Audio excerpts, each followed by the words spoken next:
Okay, so it's 322 on the 28th. Um, so it's Monday. I think this week is gonna have a lot of stuff going on.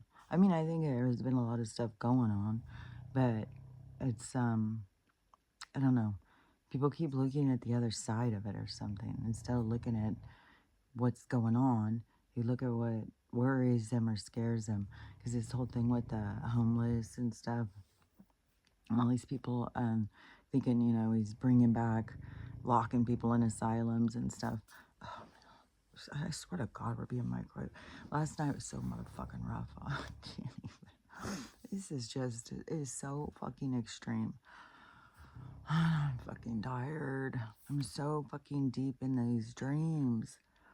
It's the craziest thing. It's like I'm just going to these other realities and doing these other things.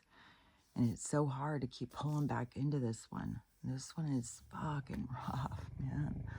God, it's kicking my ass. And I got a headache. The, Stella is having a hard time. She, of course, forced me to get up because she had to eat. It's like she cannot go more than all day long. It's like every hour and a half or 2 hours, she's begging for food, like, and has a fit about it. And then my mom tells me I'm not giving her enough meat, which I'm not giving her hardly any. And she's like, it's like eating Chinese food. She's just hungry all the time. And it's like, it's so extreme. And she's not getting fatter or skinnier. And the she still's got the stank on, but I'm gonna see if I'm gonna try that, getting the gland thing done again Wednesday and see if that doesn't make a change and see if that's not it. Because before, when she's been really stinky, that was the problem. So I don't know, because it smells like, because she'll go and start cleaning herself, and I just keep spraying the apple cider vinegar water in the area to try and whatever clean it, and also oh, put the hormone, whatever it does, realign pH or whatever it does. I don't know. I'm too fucking tired. I swear to God. And I went to bed, like I said, I was so, I had a headache. I'm just like exhausted. I think it was like 6:30. I started like trying to go to bed. I think by 7, um, is when I was going to sleep. And then she got up, well, like every couple hours if she wanted more. And I gave her the melatonin. It still didn't make her sleep all night. I was still, every couple hours, I had to give her more CBD, more CBD. And I know that her limbs are aching because she'll start licking them. Uh, but mine are, like, it is super sore. Everything is just uncomfortable. And then these weird things, like this weird, like, feels like these, I don't know. It's all so weird. It was crazy because I was getting on my FYP algorithm thing, I was getting so many spiritual video, one after another. And then all of a sudden now there's not. And all the people that I still have coming across that are spiritual now are going through it. So it's, and there was a big thing on the Schumann, and like these big whiteout things. And there's a bunch of weird stuff going on. I'm thinking August, there's gonna be big changes. I don't know if we're gonna get big lumps of money or something, or if it's gonna keep going. Because I said it's gonna be putting money back into communities. And I would say probably starting with the homeless is starting with, start at the bottom, clean up and go up. Who's at the worst, and start building up from there. And then when they start, because they're going to have to go to like treatment centers and healing centers and stuff. And then once they start getting into programs of getting homes when they can take care of themselves and they aren't struggling with emotionally, spiritually, and stuff, that then I think that there's going to be new areas being built up. And then certain people could say, oh, see, he's just putting them out in the middle of nowhere. But it's, if that's how it goes, because that's what makes sense to me, is because they want more people to start going. We want to start building communities in new places and quit trying to jam pack in the old places, because the old places are going to fall apart. It's just and in any place that you're living, if you live in a city, you see the infrastructure falling apart. You see everything falling apart. Bridges are falling apart. Train tracks are falling apart. Roads are falling apart. Everything is falling apart. Oh, and there's more giant splits. Arizona has a huge split that happened, and now I think it seems like it's bigger than a couple feet. Well, you can look it up. You can look up the pictures and stuff if you want to see. But there's more giant splits happening around the country. And then this weekend is supposed to be, the whole entire country is supposed to be in triple digits. And the sun is so intense. It's so crazy. And today we're going to go, me, my mom, and this other lady are going to go float on the lake and at noon. And I keep thinking, man, because I go out in the sun early. And as soon as it starts being like 10:30 or 11, the sun is, oh, it's so fucking hot. And then it stays hot until like 9 o'clock at night. And so I was like, man, we're going to go at noon and then be on the water. So I don't even know what's going to happen to my skin. I don't know if I'm going to be able to handle it too much. May have to just be like, I do it for, I don't know. I don't know. I've heard some people say like they can be out in the sun and they're not getting sunburned, and they said that that's weird because usually they'd be sunburned out in the thing. So there's just something weird about the light and stuff. There's more things with uh, there's a bunch of things that are supposed to be happening in August besides this uh, weirdo. What is that thing called? When the sun and the moon cross each other, whatever the fuck that's called. I can't even think of it. Um,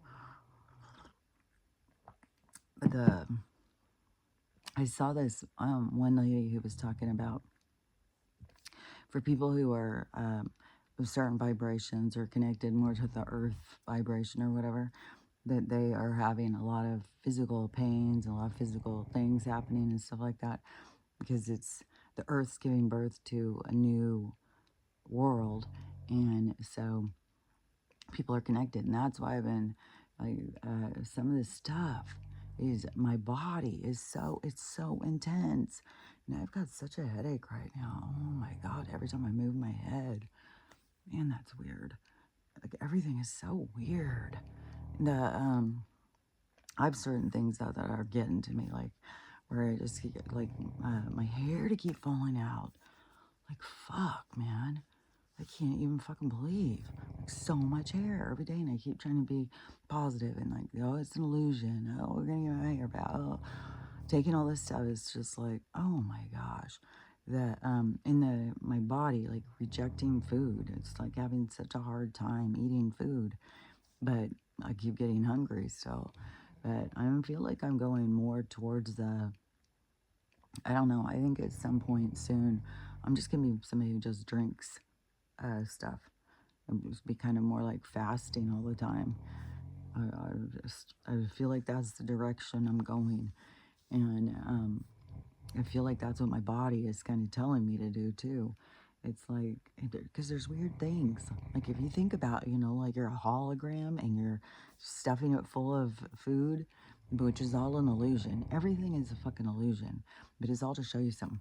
Which, my mom gets her eye shots Tuesday, so it's a stressor up until then. And she's getting both eyes done the same day. And I'm anti-medical. I'm not even saying anything at this point. She starts her stressing, and I'm just not saying anything because then she feels like I'm judging her and stuff like that. And I just don't understand. And that's where people start wishing you to have to go through it. And it's like, I'm just not saying shit. But I just saw somebody sent me a video, which I haven't seen yet, some 5 doctors talking or something, and she said that they talk about the XRP33 and so I haven't seen it yet. I just got it, so But I had started it so it would go onto my page, onto my Safari page or whatever, and it's a Rumble thing. So there was a commercial before it, and it was of her eyes. And I saw another thing too the other day where a woman was talking about the macular, and she said that their doctor told them if you start doing the eye vitamins right away, you can reverse it. Well, my mom has hers have only gotten, and she's gotten so many of these. And I have a sister-in-law who's also getting them, and I don't know what, and she's only in her 50s, and I don't know what stage, my mom, I don't know, but she's got huge problems with her eyes, which to me is partly because of what's being put in there. Oh yeah, my brother's got more. He's got blood clots. It's like, oh yeah, well this CHEMO is really good stuff, isn't it? It's like, fuck. Oh god, so much frustration right now. That so if you're going through it, it's kind of across the board. Like, uh, things are, it's just intense energy. It's like you feel things in another level. It's like deeper or something. It's like intense. It's just like frustrated. I'm so, it's like irritating. But anyway, so this little ad on the eye thing said, hold on. It said that the that it doesn't have to do with your eyes, it has to do with your internal vision. And so it has more to do with something in your brain.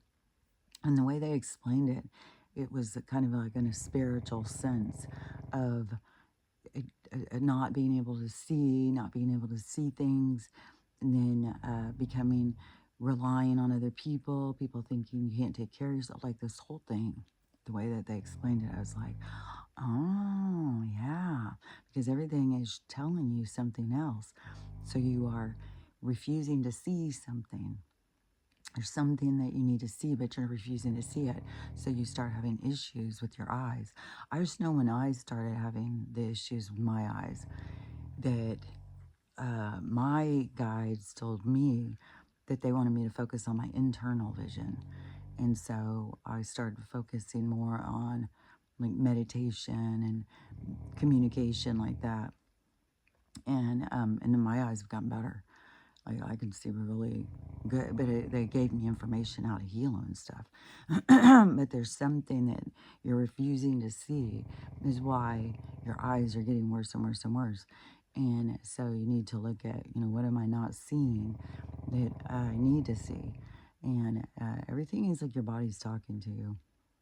So, anyways, I was like, that's interesting. But there's a whole thing about the vitamins. Everything is about lifestyle and taking care of yourself. But there's mind, body, spirit. So, you got to be able to look at things in a deeper kind of way. There's like some things popping in my mind when I was talking about that. Let me see, because there was a bunch of things I wanted to talk about. One of the things I wanted to talk about, and I know I've talked some about my past lives before, but I want to say some things about them too. Because yesterday it was making me think of it because I was talking about the when I was like this flyboy, but before that I had heard about the gypsy one, so that wasn't my first time of ever hearing it, and I'm pretty sure it was around the same time when I learned about the gypsy one is when I started studying about reincarnation, and that came to me by I didn't know. I mean, I was being raised in the church, but I kept questioning. I kept saying because I had these beings talking to me and telling me that they were lying and that wasn't true, and they were giving me more of the truth, which I have said before. The biggest things that I was getting out of what they were telling me was that we were watched all the time and that it was like a science experiment. We were like a lab. It was it was like a testing us or something. I don't remember exactly how, but that's how I took it. We were being tested on, and we were in this giant like lab, and we were being watched all the time. And that Adam knew that was a lie, and there was just lots of things that they would show me and tell me, but it was always go different than what they were telling me in Sunday school and church and all that stuff. And then anything I would say, try and tell my mom, and she would always, I mean, that still goes on, you know, I'm, wrong. The Bible says this, and that's that. That's it. So, anyways, so I was going to say more about the past life thing, because in order to kind of give you reference on trying to understand yourself on what it is that you have your connections, but there was something else.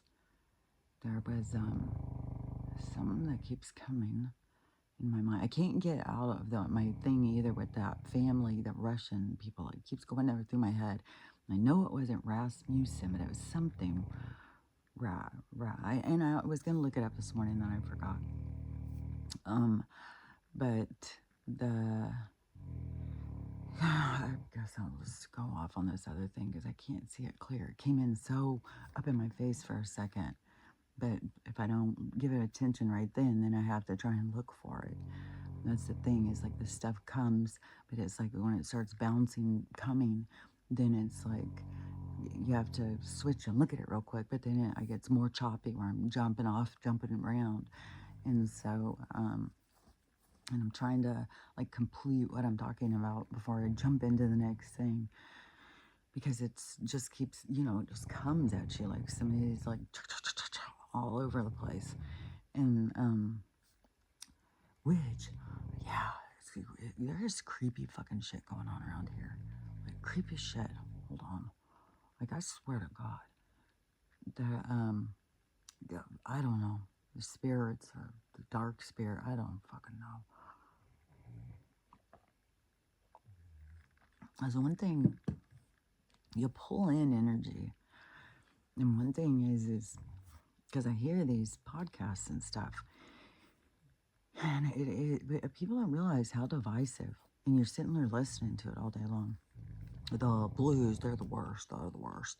The reds, they're perfect. We got to get more red, less blue. Yeah, it's like this is division. This is division, and it just keeps going and going, getting you convinced that this side's bad.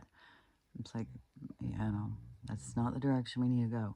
Which I just saw a guy talking about an ad for Ralph Lauren, and it was these yuppie kind of, what are these, typically you would think of them as like kids in the Hamptons or something with their, little emblems and little sweaters and their real, it's not yuppie, but it's this kind of, that kind of thing. And they are, uh, whatever it is, a certain way of wearing like tennis shorts and emblem sweaters and all that kind of stuff, which you think of as being like a certain kind of type of people. Well, Ralph Lauren's new ad is it's all black people, the whole thing, which to me drives me crazy that they keep on creating this seclusion. Like they're always leaving out these groups, like you want, like if you really want everyone to get along, you put everybody getting along in the stuff, so that would be our information that was coming to us. So it would be programming us into, the more diversity, the better. But instead, it's always like separation, separation. And then the guy who was talking about it, he's like, oh, all you people who think like, oh, black people are only poor and all that, and how dare them do this kind of ad. It's like, well, I don't know how representative of it is. I mean, I think even if you get a bunch of rich black people, I don't think they're going to so much to go with this style. It's very, I don't know. I mean, I think it's a very certain group of people who dress like that, which reminds me of that show that I watched, the Little Liars show, which my daughter watched after I told her not to, and she's devastated. It's very devastating. I just would say don't watch it. But but they would dress like this, that kind of group. And it's like a certain uppity kind of, yeah, I don't know. She's like a certain kind of person. So, anyways, but I think, you get a bunch of rich black people, there's going to be a lot more style. It's not going to be so generic and labely. Well, they do, like, there's a lot of labels, like, they are really into, like, Gucci and stuff like that, but still, there would be uh, more style. I don't know. It'd be more stylish than that ad, I think. But anyways, and I do know, like, there's rich people in all different colors of skin, but also that they have purposely, anyone with any tone to their skin, they have tried to make sure that they can't get money, that they can't get power, because they fear them and they want to keep them secluded. That's why they created ghettos and stuff. And so, I don't know. I can see, the guy's point of what he was saying, but I just feel like you just got to go in a different direction.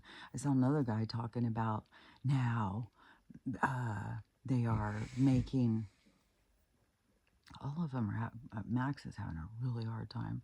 He was also waking me up all night. He's got, I don't know what the fuck is going on. It's rough, man. But so he was saying in the Vogue, in their new ad, that they are using AI. So they are using AI models now, which, how can we even live up to that standard? And they need to use our images to create it. So they take, a little bit of this, a little bit of that to create an AI image. And then it creates a standard that nobody can live up to. Well, if we just shut the magazines and we stop looking, then, fuck them. But, but people keep doing it. But the thing is to me, we are going to go towards this AI thing. But to me, it's not like people fear that, because he went on this whole rant about all these women who are models and how are they even going to get jobs now. And I'm thinking, the modeling industry was so fucking corrupt. So many of those girls were just sent out into the traffic situation, and they beat them down. They create anorexia. They create unhealthy lifestyles. They are used and abused. And the so to me, it would be like the universe is saying, it's time to go out and live your life. Quit living like this. There's no way to live like this. And what are you doing it for? So it would be like, we don't need real women to be in here. We just have AI images. And if you want to sit there and look through them and think, oh, it got to be like this, it got to be like that, that's something inside you that you need to work on. But I feel like there's going to be tons of jobs. I've said this for years, that tons of jobs are going to be gone because AI is going to start doing them. And people are all like freaking out about it, but it's like, no, it's going to give you free time. But right now, everybody thinks, well, that's what they need to get money. But the thing is we're going to go into a more abundant time where we're not so reliant on money like that. We're not so reliant on things that are not good for us. But we have to go through all this process of change to get to this direction. And so it's a lot of stripping away things, seeing like, I'm not in alignment with my job. This isn't how I want to live my life. And I saw this one video yesterday. I saw a few of them. Somehow I got on this Costa Rica thing. I don't know if the universe told me to move to Costa Rica or what. I've been to Costa Rica, but I love it. Every place I go, I'm always like, want to move there. I'm always like, oh my God, I love it here. Portugal. Oh my God, I love Portugal.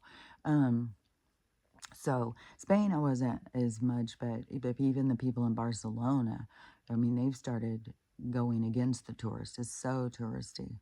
So, the people there want their lifestyle back. But but in the Costa Rica thing, this girl, I think she was 20 years old, and she decided to move there, and she was doing college, and then she was going to go to Spain and do something, and she was going to go back to Costa Rica. But anyways, through her stuff and her healing and stuff, because I think she was in Costa Rica during quarantine. And she realized that she just wanted land. She wanted to leave something for somebody, like her kids, She wanted to have something to leave behind, and she just wanted land and to be able to just go live. And she said that she doesn't barely make any money. Sometimes she like people can come there and stay, and she makes money that way. She has these weird little ways of making money. But see, that's where we need to be. Like, we don't need to be this 9 to 5 mentality. Doesn't that sound totally loud? Like, what the fuck? I'm gonna drink.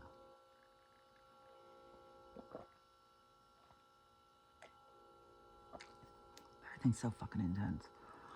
So she said now she was started in a tent, then she built herself a cabin, which she says she needs to build another one, and she's been doing it all by herself.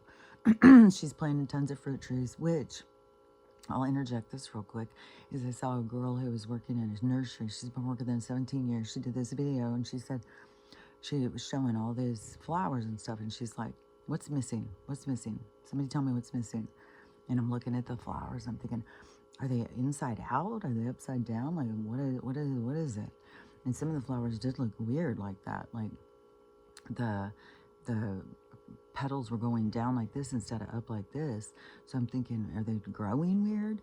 But then she said another hint, and then it was like, oh, there's no bees. None. She said this is the first year that she's ever seen anything like that. And she said there's none. No bees at all. And so then I was telling my mom, and because she usually has bees and wasps out here, and she goes, I know there's none. I'm like, but how are the flies living? Whatever they're spraying is killing the bees. See how they are able to focus and take out certain kind of proteins or chromosomes or something that we all have, and they are attacking certain DNAs too. I just know it. And I saw this weird little video too of, it seemed like it was an AI generated video, but they were talking about, it was only women left, and and it was women talking to girls because there was no men, no boys being born, and that they were talking about the attack that happened on the Y chromosome or something. And he said that he killed them all off, and it was this whole video of these different things talking about it. But they are able to target that. So I mean, they're able to target, because there's no wasps either. There's no wasps and there's no bees, but there's fucking crazy ass fucking flies and these weird fucking gnat things. It's like, wouldn't you think that those ones would go too? No.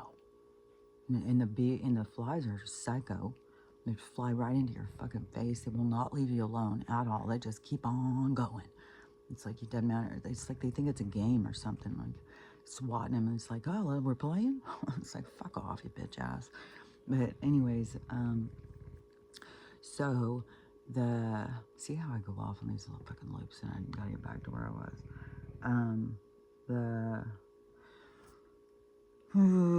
Hold on.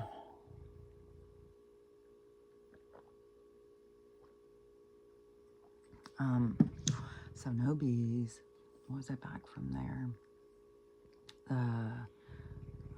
Well, there's another video I want to talk about.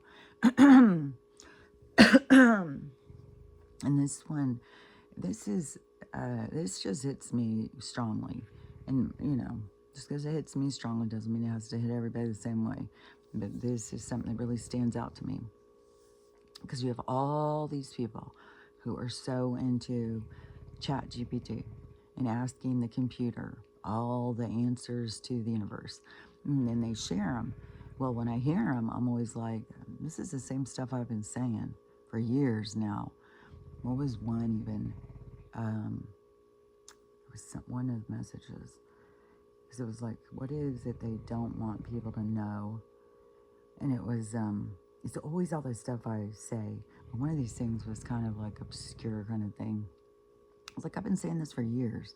I can't remember what it is now. If I needed to see it, I guess I would. I'll remember as soon as I finish, probably, because, like I said, if I'm trying to force something, it's much harder. So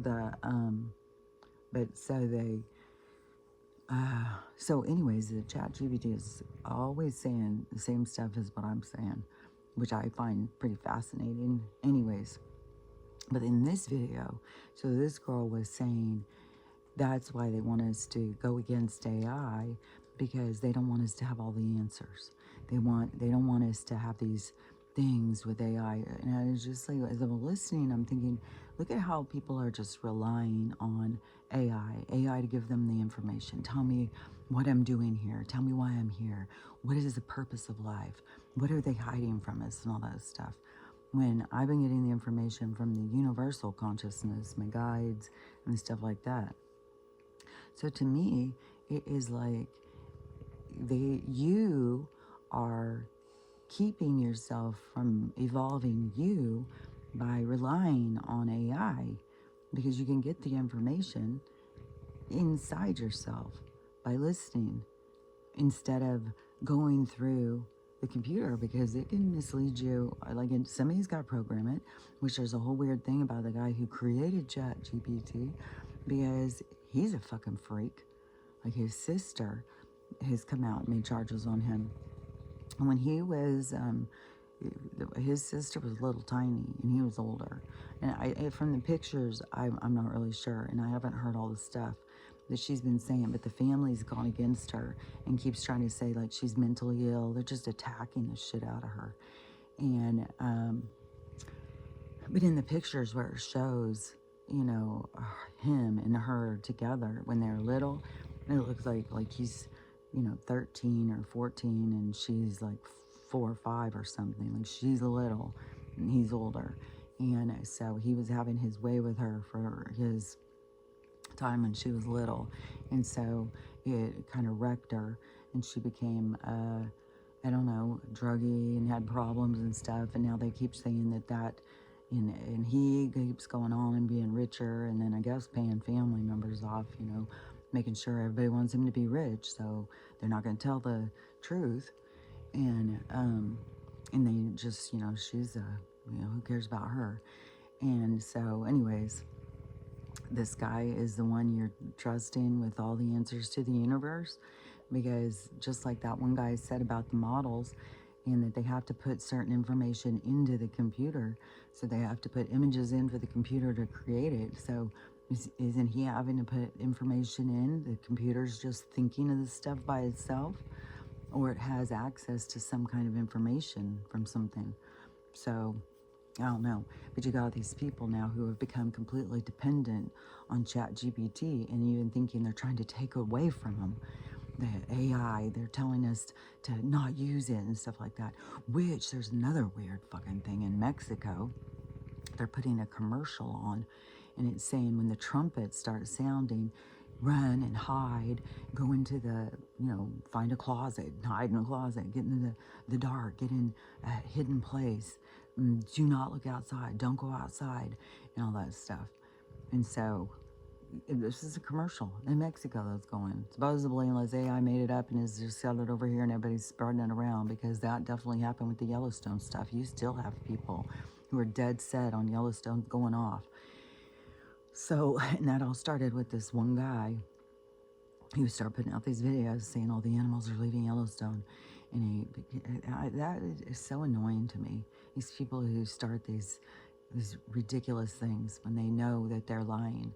It's like, God, people are just, I don't know. But just like this, you know, of like, so that's going to keep you from working on your internal communication and working on your internal, you know, meditating on something for the answers to the universe. Instead, you just go ask your computer, and then you just totally trust it. Even though the most of the stuff I've heard is the stuff that I've heard from the other side, which, you know, maybe we do have these beings now talking through the computer, telling the truth, but still there's something to going internal and learning to trust yourself and learning to communicate with through your spirit into the spiritual realm. So, and then these people are not doing that, so it's not evolving them as beings. They are just still anchored in to some other, I have a bunch of words coming into my head that don't make sense. Some other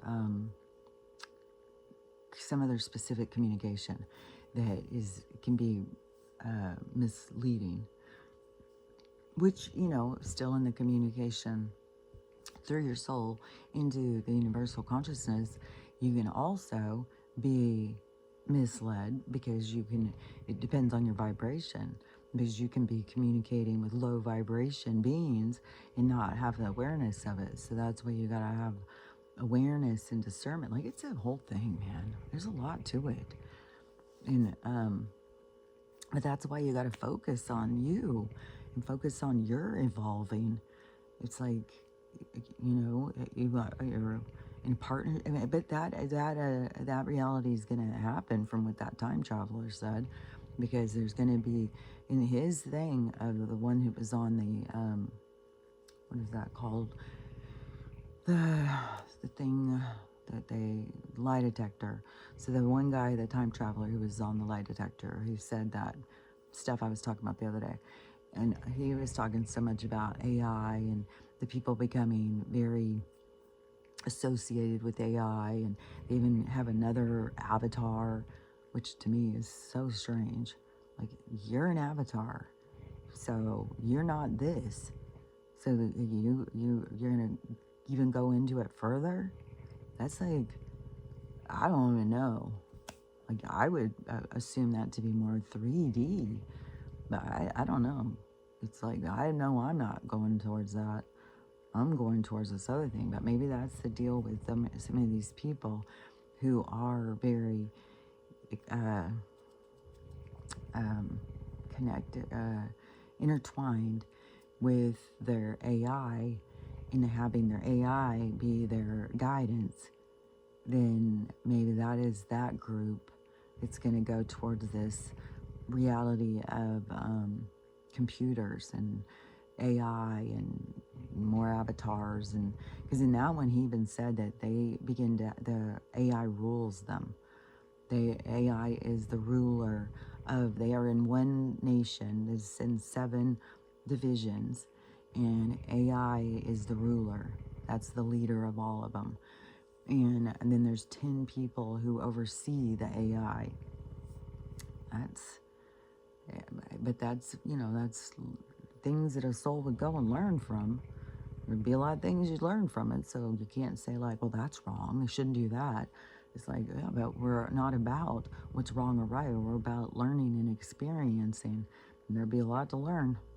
But that's not the one I'm going to. I'm not going to that, as I know there's going to be other ones. And it's, yeah, because this girl, she's always saying this stuff on, she's always freaking out about stuff. And so I just saw a video, I didn't watch the whole thing, but she said there's all these beings up in the sky and stuff. But that's the thing, there are other realms, and they're just coming into vision, but it can be a whole world up there where you think it's in the clouds, but it's, man, this is hard to explain, because we're like in an artificial world. So we're in a containment. So you think about the Truman Show and how he was in that inside of a globe kind of thing. So it looked like a sky and water. There was water in this town, and but then when he went out in the boat and he hit into the wall, and which, we have the ice wall around. So we have a containment, and the waters are everywhere in the sky. The waters, it's all the same thing. And so in where we would think is sky, there can still be, it's all by vibration.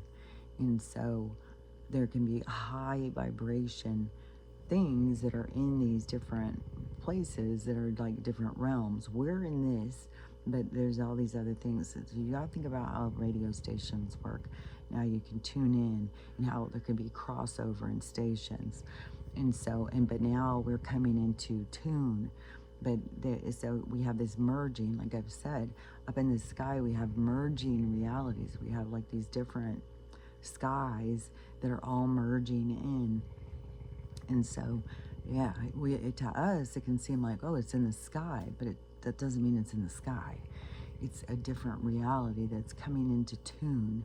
It's coming into, our vibration is raising so we can see it. So it's like we're retuning, and we're coming into this place where we can see things that we couldn't see before. Like it could always be there. We just couldn't see it because we weren't in the same vibration. It's like you got to understand how like vibration works. And I think the most easily way to understand it is like the same thing with radio stations, how it tunes in, but it is like how we got to go through the different numbers for the radio station. Here in real life, one radio station, you have a whole bunch. So it's a lot fuller than just a radio station. We got to go 98.9, 101.1, 103 point, like that. They're more combined. They're more in each other's space, but you can't align with them or see them or acknowledge them until you are in that vibration. In this vibration that we're in, that's where they keep us in this low vibration. So we don't expand, we don't see, we don't heal, we don't recognize. There's a lot that keeps you small and limited. So it's like a prison, like you're imprisoned, your mind's imprisoned. But that is what this awakening is about, is to think outside the box, to move yourself outside the cell, and to begin to elaborate on existence and be able to see things that you couldn't see before. But it's got people freaking out, and then you have these people who are still so reliant on this stuff, like the computer will tell me what I'm here for. I mean, they've got people having their computer tell them what their past lives are. And but like I said, there seems to be some reality where they're going to go into that experience, where they go experience life in a combination with AI or something. To me, I'm going into the world that I'm going into, the one I see, the one that's clear to me, is it's way more of a kind of way more where you kind of think of being old-fashioned, because people aren't rushing around going to work and stuff. It's like more peaceful. Like you think of before, like when they were settlers and stuff, they didn't get up and relax all day. They do go out and cook and make their food and grow their food and take care of their animals and all these different things. So it was a lot of work. They had to work. So we're not going into that so much. We're going into, to me, it's like this island kind of pace. It's like this different pace of life where it's way more relaxing. We're way more about experiencing.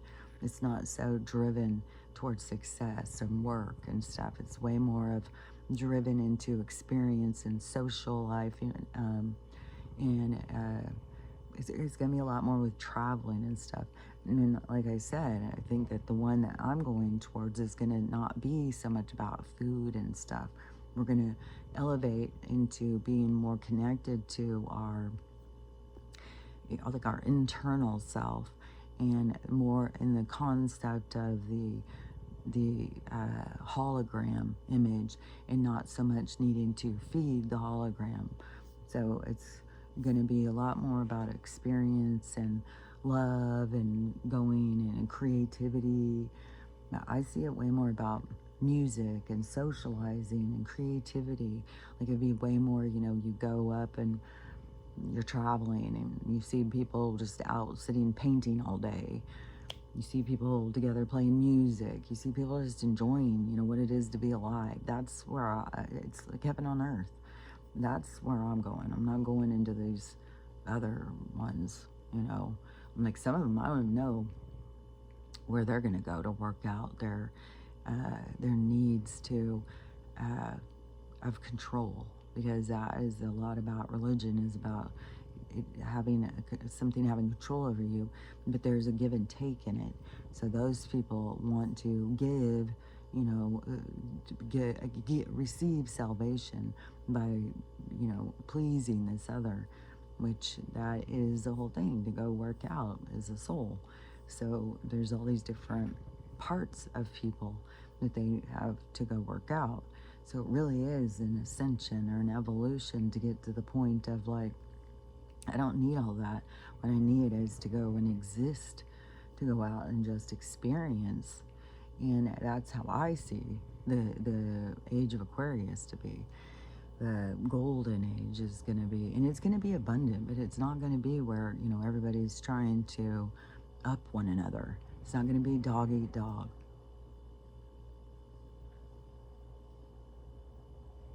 It's not going to be this, everybody's, trying to, I've got more than you, kind of life. It's going to be different, and things are going to come to us easier. It's not going to be such a struggle to have a home and transportation and stuff. And I think a lot of stuff is going to change in transportation too. Like we're going to have like flying cars, like little spaceships and stuff. And I know we're going to get access more to portals. Like it's going to be fucking cool. Like I know where I'm going. It's going to be cool. But that doesn't mean it's the only place to go. And it's all by your soul. What is your soul telling you? What is your soul's mission? What are you here to learn about? And that will give you more insight into where you're going. And this is something that I want to talk about with past life things, because I think that people don't know how to read themselves. Just like, you're losing your sight, but you don't realize like there's something you're refusing to see. And so the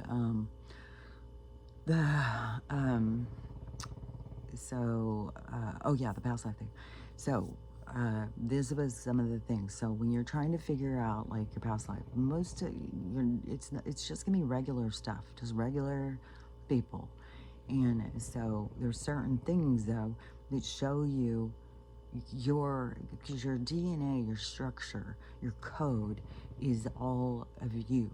So it's all of these different lives, and that's why they were trying to get access, and they've been trying to scramble to figure out how to read the codes and read the DNA and get our DNA and stuff, because they were trying to find certain structures of DNA, like the ones that have been around a long time, the ones that understand things in a different level. And so they've been out to try and get them so that they can stop them, because they want to try and stop what's going on, but they can't. You can't stop. Like there's certain things, like the way the universe is moving, you can't stop it. And anything that played out here, it was so it could play out, because there was a benefit to the souls, because we could learn and grow through the experiences. So it's and that is something even like I think that Anunnaki, the Palladian, I don't know, some of these people channeling have said that, and I heard this a long time ago in the ufology community, is that back at whatever points in time when there started being control over us, that the other beings couldn't step in because of the things about free will and stuff. And so they couldn't step in, they had to let the things play out. And so the having things play out and just kind of, but there are certain beings that were connected because they were a part of where we were. But then once we started getting like used by other ones, well, it had to play out. And so then, but different souls from different things, because all these different souls would come in for these different experiences that would continue the evolution of the growth towards this where we are right now.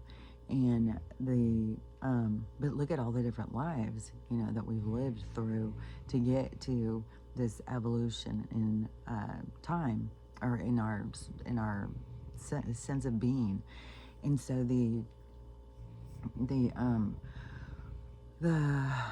but they had to sit back and let things play out. And so now, when they come in, they're not coming in to save us. It's like they're coming in as friends. It's like a family reunion more. It's like they're coming in as like a reunion, but we elevate ourselves. And so it's there's something else about that, but I can't think of what it is.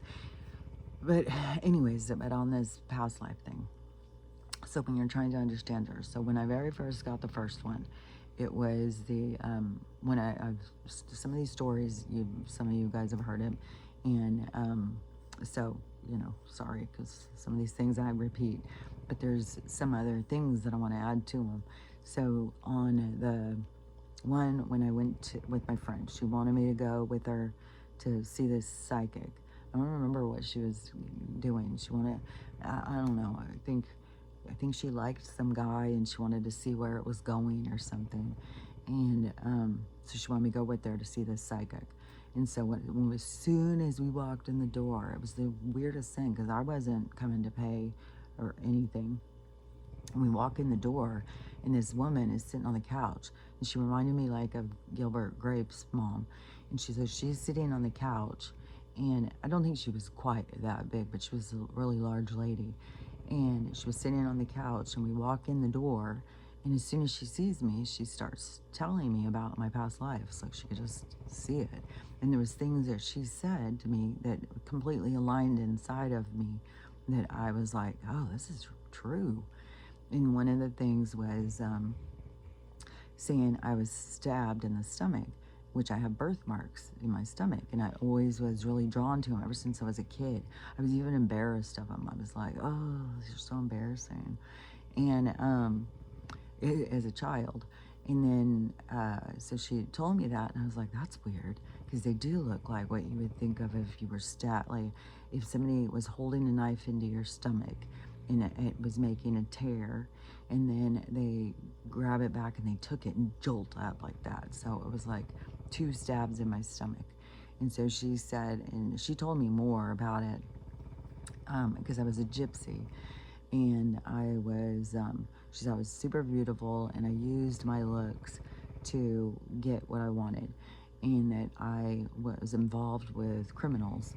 And it was something about jewelry, it was some kind of, what is that called? Smuggling, some kind of a smuggling situation. And so we were on this ship, and I had done somebody dirty or something, which I was doing all the time anyways, I guess. And so they stabbed me in the stomach, and they threw me overboard in the ship. And so the things that she didn't know was my obsession with gypsies.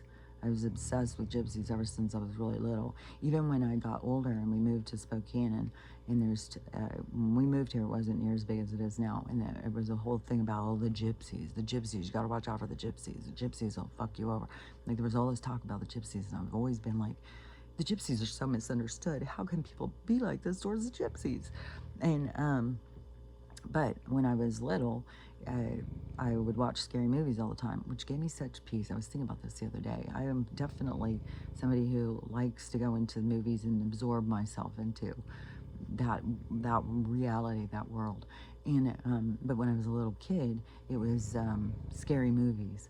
That was my, like Christopher Lee, Boris Karloff, the Roddy McDowall. That was my first crush. It was all people from the old scary movies, and I was obsessed with those movies. And but there was tons about gypsies. I was obsessed with gypsies. I just, I felt so this kinship to these gypsies. I just loved them. And how did she know that? And so, and where did that come from? And then I have a horrible, horrible fear. This is another place where you'll find your parts of you. Is I have a horrible fear of open water. And I've been on a cruise ship, but it is very anxiety to me. And heights is very scary to me. And which makes sense of being thrown off of a ship into the water. And then my other huge fear is being eaten by animals, which I know I had the one dream. That was another one too, was my dream all the time I had every night when I went to bed as a kid. I was this skinny, lanky, black guy, and I lived in these, like, there aren't thatch homes, but there was like, they aren't built like how ours are built. There was like more thatchery to it. And I was stalked by a big cat, and it killed me over and over and over every fucking night. So that was my first one. But I didn't realize what was going on. I didn't understand what was happening, why I had this horrible dream every night. And I was scared to death. I hated going to bed. Oh my God, I hated it. And so then the next one would have been the gypsy one, when I went and this lady, and I got all this information. I wasn't charged anything. And I swear to God, my friend's just sitting over there fuming. I don't even remember. I swear to God, it seems like that after the woman said all this stuff to me, she was like, okay, well, I'm tired. I'm not going to do any more today. And my friend didn't even get one. Um, and I didn't pay for anything. She may have got one. I just don't remember. The only thing I remember specifically coming in and the woman just telling me all this stuff about me and me just being like, what? And so the first one was the getting eaten, and I was this black guy. And to me, always, since the time I was little, I've never understood racism. I never understood how people can think about different people in that way. It didn't matter. Your color, your skin didn't matter. It was like, to me, I looked at it kind of like it was a crapshoot. You know, you can be born anything, like anybody. So what does it matter about your color or skin? So I never understood that. And so I always questioned racism because I was in the South and there was desegregation, there was all that stuff. And so I never understood the division between the colors of skin. But I had a strong memory of being this other person. So see how that helps you to learn in the, of accepting other people. But when other people don't accept other people, it's because they're there to learn it. They're there to learn certain things. So, but yeah, I was always like accepting, like I never felt like one person was better than another person. And so that was the first one. And then the second one was the gypsy thing. And the gypsy one was, like I said, I had all these ties to that. Where the first one where I was eaten by the big cat, the second one I think I was eaten by sharks. But there are certain things that I just had these horrible fears. I had a horrible fear of sharks. I had a horrible fear of the ocean. I had a horrible fear of open water and falling. And I loved gypsies out of the blue for some reason. Even when other people thought that they were weird and stuff, I thought they were the coolest things in the whole wide world. And all I wanted to do was get my little gypsy wagon and take off with the gypsies and go travel. And so those ones.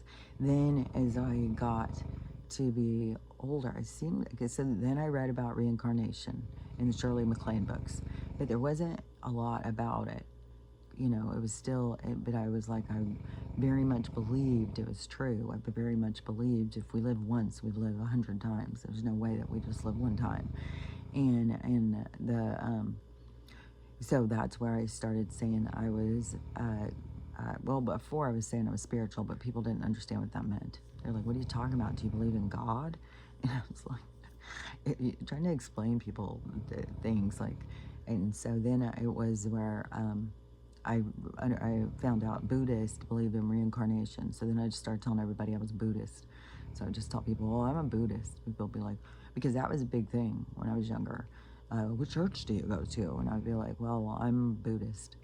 I don't go to church. So then people were like, what? And I'd be like, I believe in reincarnation. And I'd be like, oh, okay, I'm crazy. And so that was always the reaction, but I believed it. And I just knew it was true. And so, but there wasn't a lot at the time about it. But the other books I read was like Dr. Moody books, where he was talking to all these people who were dying and coming back. So I knew there was more stuff I knew about death not being the end, and being like that was our real world. And so there was more things that I was learning, those kind of insights. But I didn't know that much about reincarnation. So when at this time, I still didn't even realize that my nightmare was the me is a different life that had traumatized me, and then I'd come into this one and I was reliving it, and then the gypsy one, when she told me that, it was like, oh, that's weird. Like there was just things where I was like, that's so weird. I must have been a gypsy.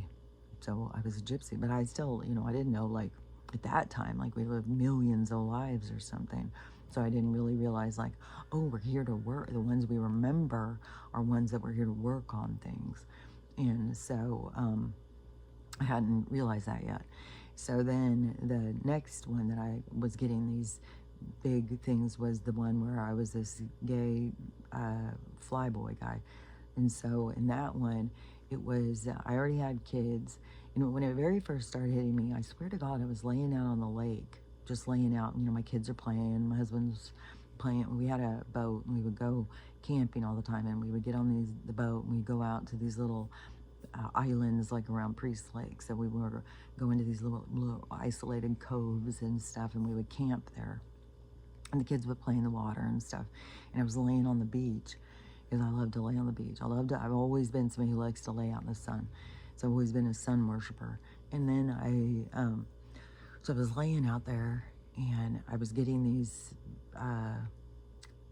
memories, but I didn't know what was going on. I thought, like, am I going crazy? Why do I keep feeling like I'm a gay man trapped inside this woman's bodice? Like, what is happening? So I was very confused because I was having these like memories and stuff. And I kept thinking, man, am I going crazy? What is wrong with me? And so, but the things that I aligned with that was like, I cannot watch war movies at all. I can't stand it. And in World War II ones and the planes and stuff, that just gets me. It's giving me chills right now just thinking about them. And every time I hear a plane going that makes those noises, it freaks me out. And when they were doing the fire thing and those planes kept going over, because they sound exactly the same as a plane going down, is oh, it's gonna make me cry. See, when you get these super emotional things, these really weird attachments, it's like, why do I feel these ways? Then it's because a part of you is connected to that. And so the sound of a plane going down just, oh my God, it rocks my world. It just freaks me the fuck out. And but I had all of these visions of me, and I was this gay guy, and but I enjoyed my life. I wasn't ashamed of myself. I enjoyed, maybe some of the guys that were with me were ashamed of themselves, but I wasn't like that. I loved my life, and but it was cut short, and I left it in a traumatic way in the war, and I'm sure it was the plane going down, because it gives me such a deep feeling when I hear that sound. And so was really traumatic to me. It was stressing me the fuck out when these planes kept going over the house and over the house and over the house. And they've been making that sound of the plane going down. It was like, fuck, this is so intense. And another thing about that one was, I also, as a young person, never had a feeling like gay people were wrong. There's something, gay people are going to hell. Gay people, like I said, I went to the gay bars all the time and would dance. I loved the gay guys, and I never had issues with that. People being gay. I was friends with people who were gay all the time. Never bothered me one bit, where other people were like, oh, that's so gross. And there was another weird thing about it too, is I had lots of people, like when I was like different people, like girls that would be around me and stuff. They were always like trying something. Like I don't know if I put off some kind of gay vibe or whatever, but there was always that. But I had this life, and seeing it teaches you this acceptance. Like, I lived it. Like, yeah, well, it's fine. You're not something wrong with you because you're gay. So so anyways, I had always a feeling of like, no on the racism, no on the bigotry, nothing. I was always open to these things because I had these memories of being this different thing, different beings, different people, whatever. And so that also is in alignment with my soul. Is I was very accepting of gay people always. And so then I was trying to think, but there was another one after that I started remembering. I think that those were, but it was, but I kept wanting to go and do like these past life regressions. See, I still hadn't put it together over this stuff. That's why I'm talking about it, is because when I've learned to put things together, it's like, I want to share the information so it helps somebody else be able to put their own stuff together, to put your blocks together to understand yourself. And so, because everything that you are is a representative of who you've been. And so and I really wanted to do a past life regression, and I wanted to go and learn more about my past lives and stuff. And so then, and I still wasn't, like I said, I still wasn't seeing it. Like I wasn't thinking, oh, these are my past lives. I was this gay guy and stuff. That took a while before I figured it out. And so then, because like I said, I thought I was just a weirdo. I couldn't figure out, like, why am I having these memories and this stuff? It seems like, am I a total perv? Like, what the hell's going on? Like, what's wrong with me? And so then and by the time I did go do the QHHT thing, and so in that one, that is where I saw a past life where I was this girl. I was this girl, I don't know, I would say like in her 20s or something. And I with this like rich kind of family. I mean, it wasn't like rich, like it was different kind of, like more powerful or something. I don't know. But our house was, I don't know, it kind of looked like what I think of like Greek Isle or something, or Italy or something. But it had that, it was like this white building kind of thing, but it didn't have windows. It had these flowing kind of curtains, like, and so it was like you'd walk through these halls and it would be these flowing kind of curtains. But the thing that was more exclusive in my family with this, where we were different, was these giants. So these giants were interacting like with my dad or something. So he had some kind of interaction with the giants. And so I was, but how, so in that one where I would see flashes of me walking through these halls and stuff, but I got a big part of seeing me get killed. And that was all these soldiers came into our house. That's where I knew we weren't supposed to be talking to the giants. I don't know if this is like Tartaria or something, when they were trying to battle the giants or something. I'm not sure. But I saw the soldiers all come in, and I was trying to hide or something, but they hit me in the back of the head with something and killed me. I fell down and I died. And then I had another flash of me on horseback and somebody behind me on another horse, and I was being led to the rope.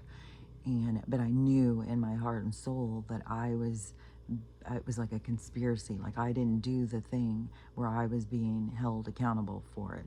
So I was being hung for something somebody else did. And so I had this strong, always from the time I was a kid, always this like, ooh, can't trust people, a conspiracy. Like I was always like that. And I think that came from that. I had problems with headaches and neck. Like I've said before, I've got this weird out of alignment thing in my neck, which I think comes from these, for one thing, getting hit in the head and getting killed, and then the rope, you know, my neck being broken in a rope. And so that carried forth because I was here to work on, trust, I guess. And because that's been a big part of my learning and growing, has been about trust. And then because it was very a conspiracy, but it didn't have to do with gay people or black people. It had to do with, you couldn't trust people who were the closest to you. And which I had a lot of that growing up too. And so then then once I was triggered by this other person, I started getting all these flashes of this life where it was like Egypt, kind of like I was this Egyptian kind of princess, kind of like, and it still is this thing. It's just this class system. So I'm not saying like, well, I was a rich princess, or something like that. It was just this class system.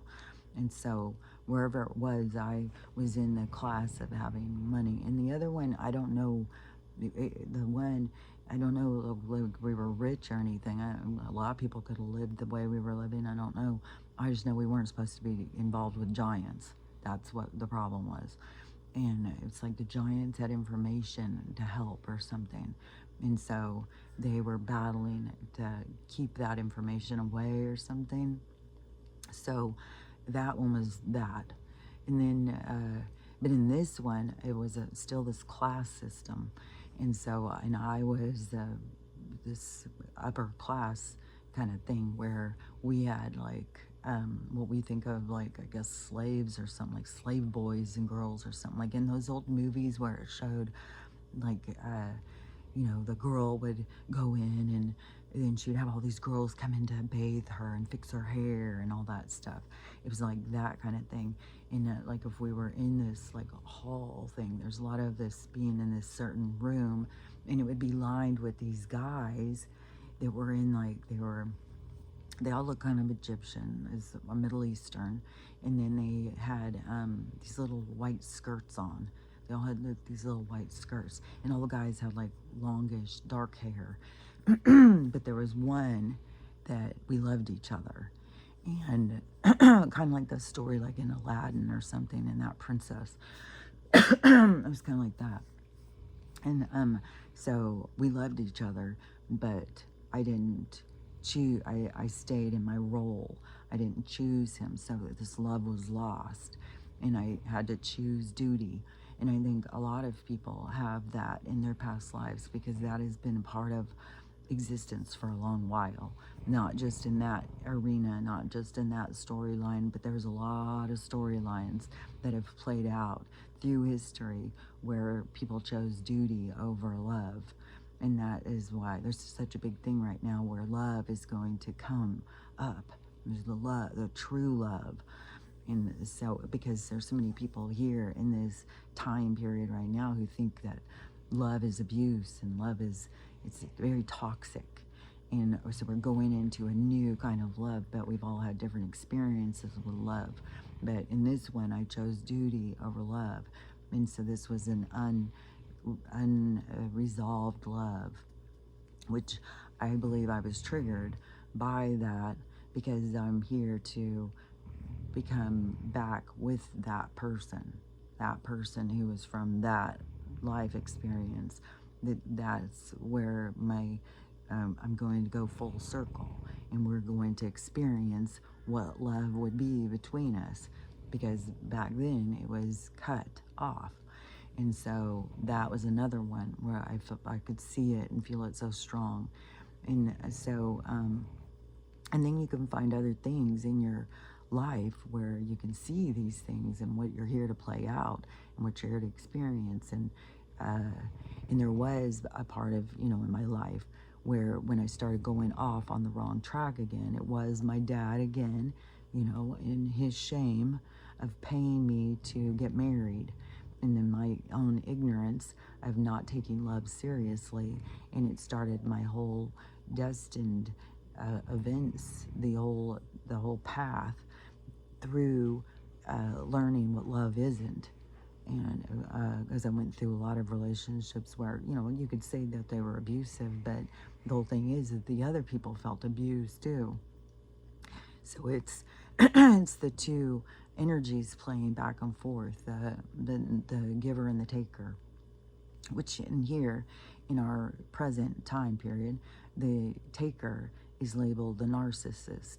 But, it depends on which side of the perspective you're at, because those people can feel you're the narcissist and you feel they're the narcissist. But they're just toxic relationships of low vibration.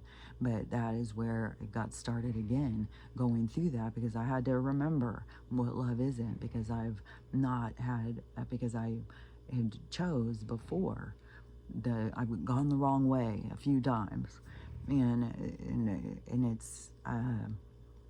and money can draw us, but money seems to be a big thing that can draw us in the wrong direction. So anyways, those things, then you see, like, you're here to play it out, you're here to play it in a different direction, but you can see when you look at your own life journey is, oh, I was going in the wrong direction. I was going this way again. But it's almost to get you back in the game, to get you back on track of what you're here to learn. And so that's why when you're trying to figure out your past life, you're probably not going to be able to remember them all. There's way too many. There's way too many. It's like I said, it's like how many dreams have you had while you've been alive? Can you remember them all? Can you remember every book you've ever checked out? Because it's more like that. It's more like just stories. It's stories and experiences that you've learned from.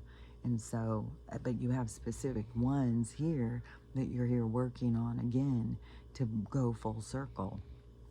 And so then it was when I was living over in the other place, and in the whole thing with the mountain lion, because I have this horrible fear of big cats and sharks, anything that can eat you.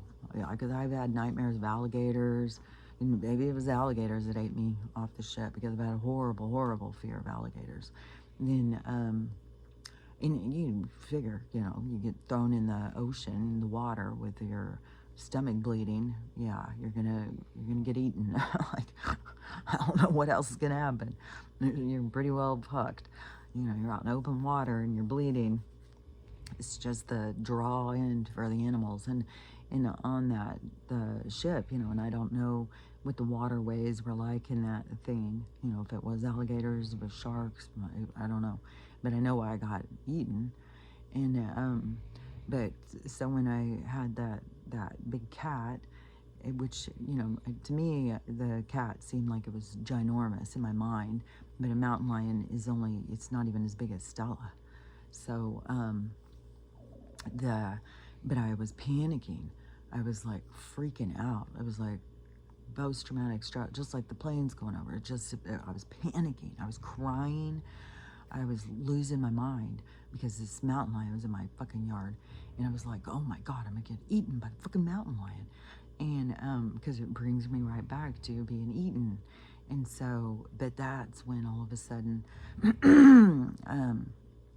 I went into sleep, rest, meditation situation, whatever. My communication pulls me into these trances, and so I was pulled into that. And that is when they showed me that Stella was the cat that ate me, and because that's my animal spirit, and she was here now in the role of protector and guardian. And it was like all of a sudden I was like, oh my gosh, it was like this total insight that came over me, where it was like, I don't know, it took the pain away. It's gonna make me cry. It took the pain away of the fear that I had grown up in of being eaten. And all of a sudden I could see her in my relationship with her. And I had already had an insight before that with the animal spirit. I'd seen some Indian guy, Native American, whatever you want, tribe person, talking about the animal spirits, and that you learn with them. And so sometimes you kill them and sometimes they kill you, but it's this learning that you go through with the animal spirit. And so I saw her suddenly, of our connection and the depth to it. And there was another one that was just popping into my mind with the animal spirit. Oh yeah. Okay, so then, yeah, because I did have more, because the one of me being an Indian is a Native American tribe person, and I was at the cabin thing, and when I was living there, and I was supposed to be focusing on my internal vision, and something had happened. I began having these visions of my life as this Indian brave, and my chief, who would be my father, but it was my grandpa in this life. And in this life, my grandpa died when I was young, and it devastated me. I was like 7, 8 years old, and he died, and I was just really close to him, and I just looked up to him like he was the words of wisdom. I just thought he was just magnificent. and he died when I was young, and it devastated me. And then it was when I split up from number four, and I had that medium come, because I had this weird this new domino effect started happening in my life, because I had the realization of the cycle and I was changing it. And so I was having these realizations, and in that realization, um, is when I had met this girl. She worked at the salon place that I had with my number four, and she was medium, so she talked to dead people. And at this point, still, I didn't realize, like, my talking with the other side, that was something. I thought that that's how we all lived. I had no idea that that was channeling. I thought it was that's just how we all lived. We all talked to these other beings all the time. And when I would say things to people, I say, well, that's what they told me. And people would be like, what are you talking about?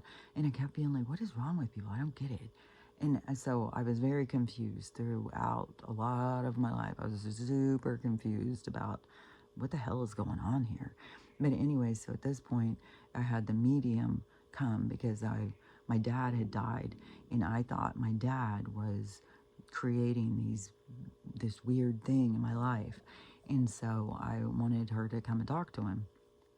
And she did come and talk to him, and that's where I started having more of a realization what purgatory was, because I grew up in a Lutheran church where purgatory was the in-between.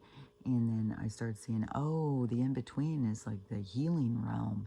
It's like where you are in a vibration, because you can't take the low vibration into the high vibration. So there's like a purging station, like, and that would be your purgatory. It's where you go to heal so that you can enter back into the heavens of the higher vibration. And so that's where my dad was. And when she went in to talk to him, he was scared her. She was very put off by him. He was so angry and so bitter and so hateful and all this stuff. And so she was saying things that she couldn't have known without talking to my dad. And then, so she didn't want to keep talking to him. And I was like, okay, well, since you're here, would you mind talking to my grandparents? Because they've been dead for a long time, and I'd love to talk to them. And so she was like, yeah, sure, give me their pictures. So I brought their pictures. And so I brought my pictures of my grandma and my grandpa on one side, the heart side. On my other grandma, I brought a thing that I had of hers. And so she was able to connect with all of them. That's when I found out my grandpa was part of my protector. He left my life, but he didn't leave my life. He stayed right with me. So he's always with me. And he's one of my protectors, one of my guides. He's still guiding me through life, but he's just on the other side. It gets me super emotional, because the connections are so deep, and we just don't have we don't connect in a way that we should be connecting. And it's like this beautiful thing when you can. And so and that's when she started telling me, like, the things that he had seen with number four especially. But he was so troubled by the abuse that I had gone through in my life, and he was trying to help my dad, because my dad was like the start of my journey. And so my grandpa was very troubled by through my experience, and so he was always there trying to help me through the experience. But they can only do so much. They can't, because you come for the experience because of all the things that you learn through the journey. And so he was always there. And then also around this time was when I started having all these other beings coming. Like, it's when I went and I was outside doing the gardening thing, like I said, and all of a sudden I was in this room with these women. Well, it wasn't a room. We were out like in this alley kind of thing. But I was with all these women, and we were all crouched in this communication, and it was like this women supporting women kind of feel. And it was very connected with all these women. And we were all in this little crouching position. And that was just how we sat, just sitting down in this crouching.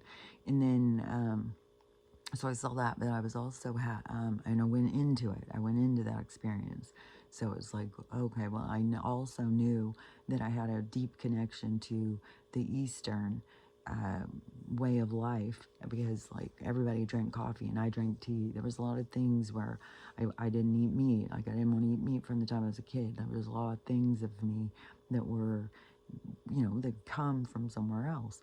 And I knew I was connected even through my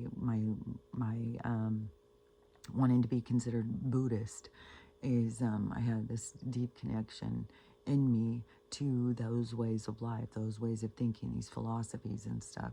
And so I had that part of me was representative of who I was as well. And so, but in that time is when I started having these other Indians, coming and talking to me. One was this woman, an elder kind of woman, and she would come and say things all the time to me. And she would come in to me as a head. Like, she would come and I would see her head and her face, and she would give me information. Then, like I said, when I would go in the shower, this guy would come who he was like this drunk Indian guy, but he was so wise and he would tell me so many things, but he was like such a joker, such a funny guy. And so I started having all of this connection. Well, from the time I was a little kid, I always felt very connected to the Indians. And it's so weird how you can have all of these different connections, but it's like it's in our program. It's a part of our DNA structure. It's a part of who we are.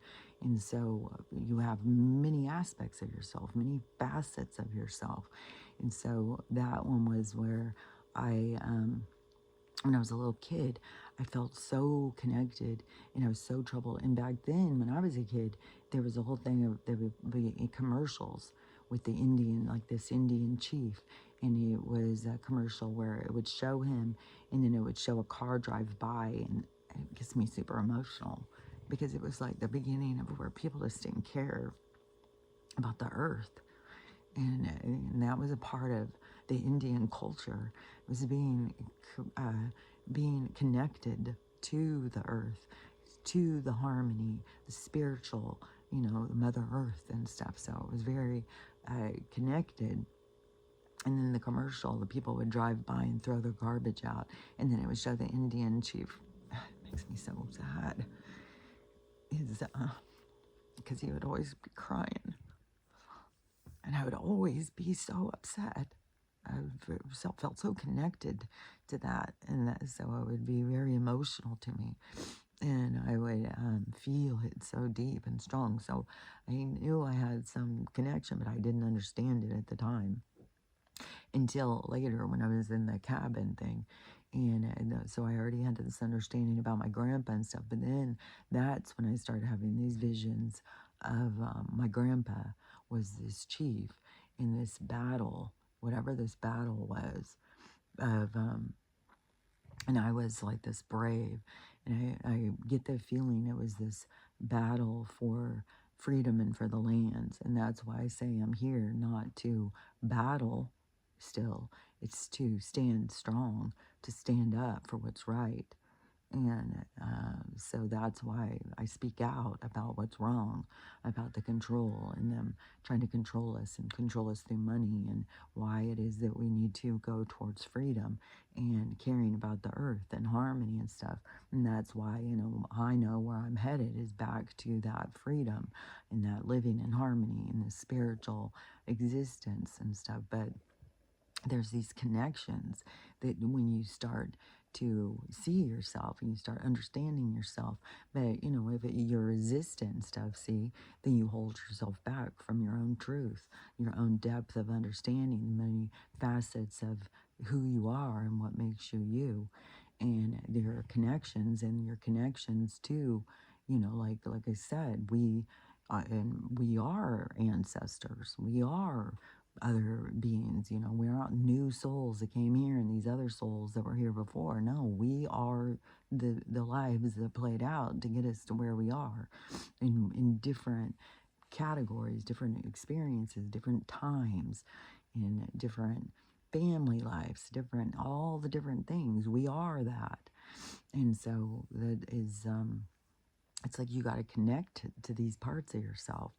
And so anyways, that to me has to do with the past lives and the recognition of the different parts of you that are in these connections, where instead of thinking, like you're a weirdo, you start thinking, oh, I'm connected to this, and start allowing that to come into your focus, into your reality, and understanding the more depth to yourself, if you get what I'm saying, and not going into ask AI, how are you connecting then? I guess if they tell you, well, you had a past life of this, but then are you going in and making it up? Are you just going in and trying to envision something? Or is this coming to you? Because these things just come to you.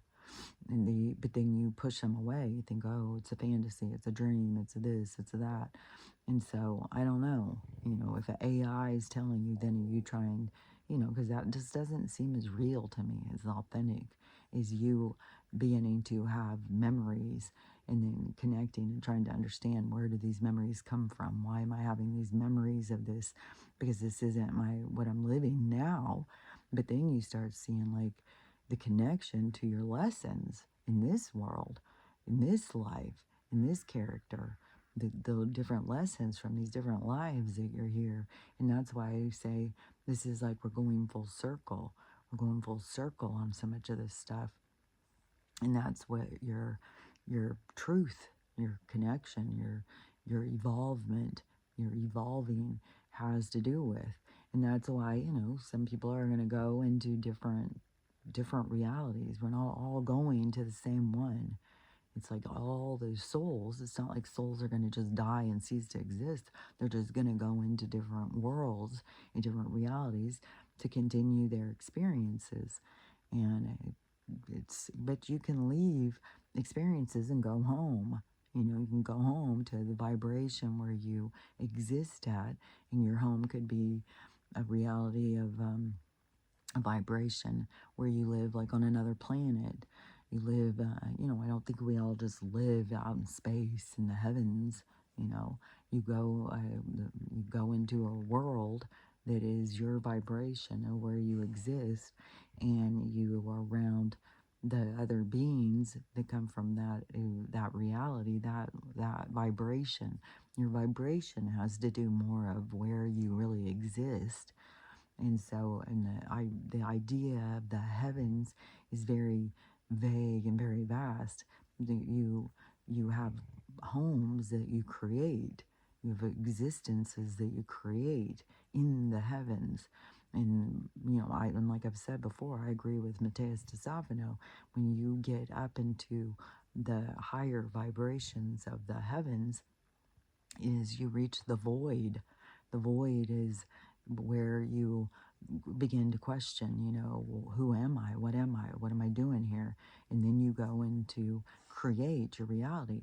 And it's at different points of vibration. So in the different lower vibrations, you go in and you create realities, but there's more challenges. And so there's more things to overcome, but you learn through overcoming the obstacles. So everything is about growth. Everything is through an expansion through the experience. And so that's what the soul is all about, is learning through experience. It's the evolution through experience. It's you becoming more, you expanding yourself through the learning and stuff. And so that's what I'm saying, these people who are relying on AI, you're stagnating your evolution, but it's not like you can do it wrong. There would just be things that you are going to go learn. Well, what happens if you do this? I mean, all different things have all different experiences, you know? And so you could go learn, to not have, not be having someone else over you through other experiences. You don't have to learn it through this one, but then there can be people like, well, I want to learn about this. I want to learn, through, the experiencing of the connection through AI, and where does that take you, and what do you learn from it? And that guy, I don't know what year he's saying he's coming from, but, their whole thing becomes about AI and living in AI world or something. And oh yeah, what was this one? Oh, this is creepy. So I've gotten somehow on these stories of these women of like spooky stories. And so one was a like a nurse who would have, and for a while she would have to go out to people's homes. And see, I've done this before. I've gone to people's home, and I've had like where Medicare, when I first went on Medicare, they would send people out to your house to do a physical on you. And so I've had these people come to my house before and do these physicals and ask these questions. So I know what she's talking about when she does that. But I've also been in, when I was working in mental health in this, it was more like a social worker. And I would go out to these people's homes, and you would go to all sorts of places, and the people are got mental illness and stuff. So you would go to these places. So, and then when I was still in nursing school, I was also one of my jobs was I was would go and was like a babysitter for somebody who had dementia, and so and they would have caregivers. So you would go and be a caregiver, and you'd be there all night. I would work at night a lot because I didn't. My husband would be home with the kids, and so I could be home with the kids in the daytime. So we always did this split thing, so that our kids were never alone because we grew up with parents at home, and so we didn't want to be the parent. We wanted to have our kids always have a parent at home, and we didn't have latchkey kids, and my daughters are the same way. It's just like I don't know. It's just as because some people, they grew up and so they just, both parents go out and leave their kids at home alone. But that wasn't what I grew up with, and I didn't do that, and my kids don't do that. So, anyways, so so I went to people's homes and stayed at their homes, and I do know how creepy that can be. Real creepy. Especially you're staying with somebody who's got dementia, you're in these homes, and a lot of them are really old and old fashioned, and they have certain smell, like the whole thing can be super creepy. So, anyways, and one of the girls is somebody who does that, and she's telling some of the stories, but she's a seer. She can see spirits and stuff. And so she has a couple of stories I'll tell real quick. They were really creepy. But this other one, this Appalachian one, and she was going in the out in the mountains. She's got some creep ass stories. Oh my god, so creepy. One of them though that was really creepy was she had gone into the home, and so she knocks on the door. This little lady comes and she says like she's going in, and it's like this hoarder house, and you're having to go through this like little spaces. But she said you did come to a room that was open and had a couch, recliner, like a place to sit. But she said it had a TV, but around the TV were these gigantic dolls. And so she said these gigantic dolls were like in a circle around the TV. And then she said there were some rocking chairs where these other dolls were sitting in them. And she said these dolls looked like old people in the face, but they were dolls, and they were sitting in these rocking chairs.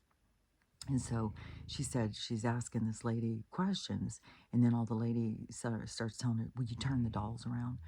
And they're getting mad, and she's like, "No, I'm not allowed to touch things and stuff." Like she starts being like, "She don't want to touch these creep ass dolls," and she's like, "No, I can't." And so she keeps telling the lady she can't do it, and she's like, "They're getting real upset, and they like to watch.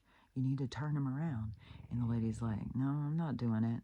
And so she was really creeped out by these big ass dolls. I mean, these little creepy ones in the rocking chair. And so she said at one point, though, that she saw that one of the dolls turned and was looking at her. And so the doll had literally turned and was looking at her. And the point that I wanted to make about this was the consciousness. These dolls can have souls. Like that's the whole thing with the voodoo and all that stuff. You can take these consciousness. You can work with these other spirits and stuff. And so you can put these consciousnesses inside of these dolls. Like when they've shown these scary movies with dolls, it's like that's getting real. And so um, she ended up hurrying and getting out of there, and she said there was a whole bunch of creepy things on the stories, but what was standing out to me was this concept of the putting consciousness inside of dolls, because that's real. And that's where you got to realize too, because it was in that maybe it was the Outer Limits. It was some movie I was watching, and uh, it was like a trilogy. No, it was like a bunch of different stories in a story. And one of the stories was this actress who would do anything. She would do anything to get famous. That's all she wanted to do. And she would screw anybody over. So she'd screwed over her friend. Like her friend was supposed to be going out with this producer or something. So she burned the girl's dress. And then the girl's like, I can't go. My dress is ruined. So she's like, well, I'll go. And so she went, and then she started shenanigan, so she could become a famous actress. So she was hanging out with these famous actors and stuff, but he wouldn't make moves on her or anything, and she was like so weirded out. But anyways, as it went on, she became one of them because she sold her soul and became a doll. And so the whole thing was really creepy, but it really showed the whole thing of this uh, becoming like this doll kind of figure, which I think is playing out right now in our world, where some of these actresses are suddenly in synthetics. They're like synthetic. I don't think they're all clones. I think some of them are some kind of a doll, like a life-size doll, just like what they showed in this show, how she became a doll. And that's why the guy would never make moves, because he couldn't, because he was a doll too.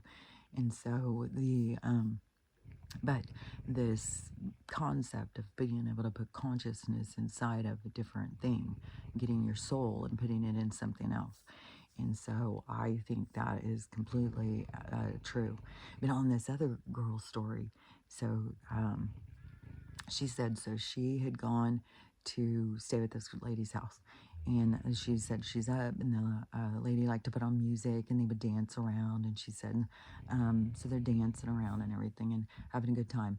And their woman's house is all decorated for Christmas or something. And she said all of a sudden there's a knock on the door, and the other lady who comes and spends time with her came and brought a chair.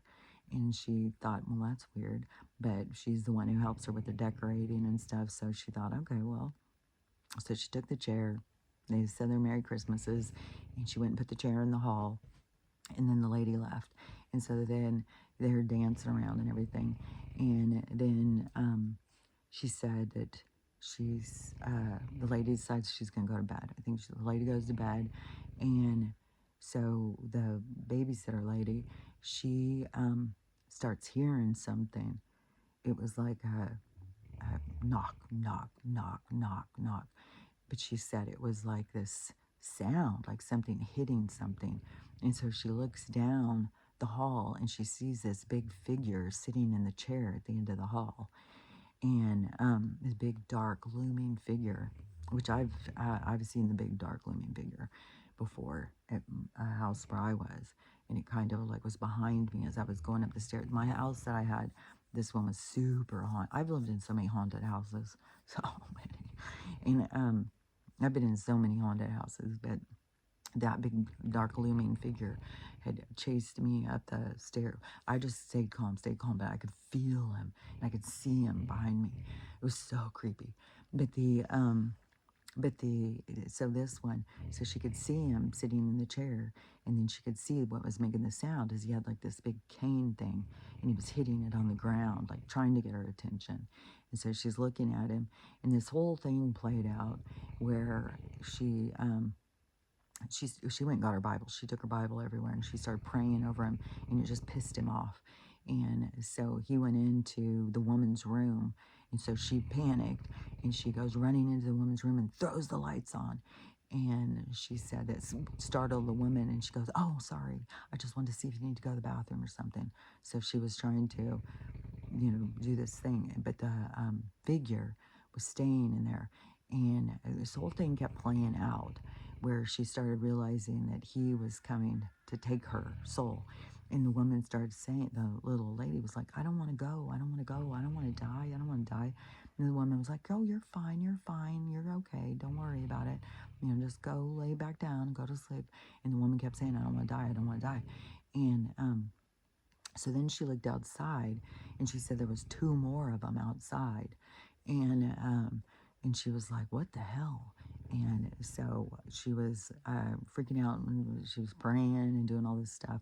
And can't even remember that. It was like this long story, but this looming figure was not having it and was like, just stood up to her. You know, didn't matter what her prayers, it would only piss him off more.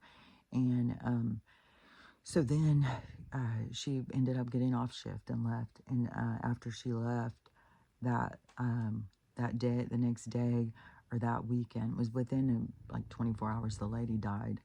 So he had come to collect her. And then, and she was like, what could this woman have done to have this dark spirit come to collect her like that? And then she had another one where her and another girl were at a place, and they were seeing this spirit, and she could see him. The other girl couldn't see him, but the seer girl could. And so she got her prayer, her Bible, and she said the other girl started praying with her, and they're praying and praying and praying. And she said that the thing leaves and it runs and it goes into another room and goes under the bed. And so she's telling the girl what's going on, and she's like, I'm going to go look. And she's like, don't. Stay out of there. Don't go in there. And she's just praying and praying. And the girl's like, no, I'm going to go look under the bed. And so then she's like, well, I'm not going in there. And so she went in there, and then she starts screaming, and she comes running out or whatever, and she comes running to her. And she said, it touched me. So the thing touched her. She couldn't see it, but it touched her.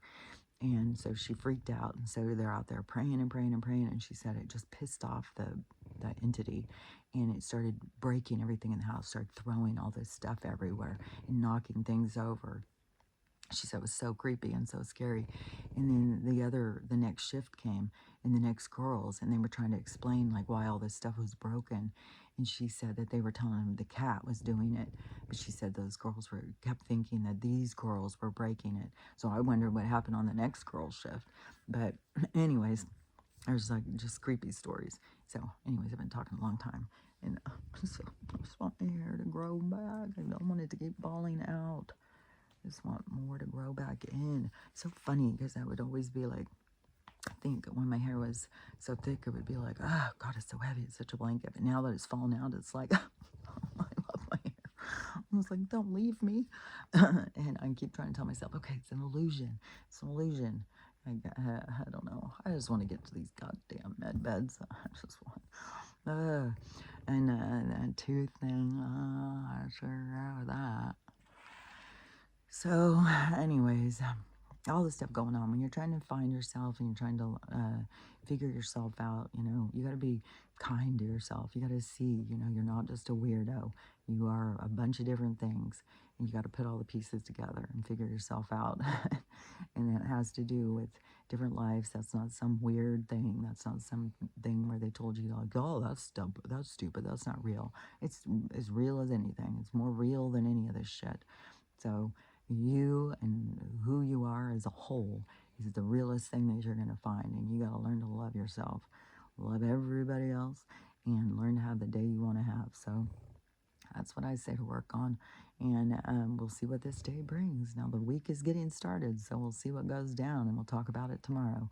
So talk to you later. Bye.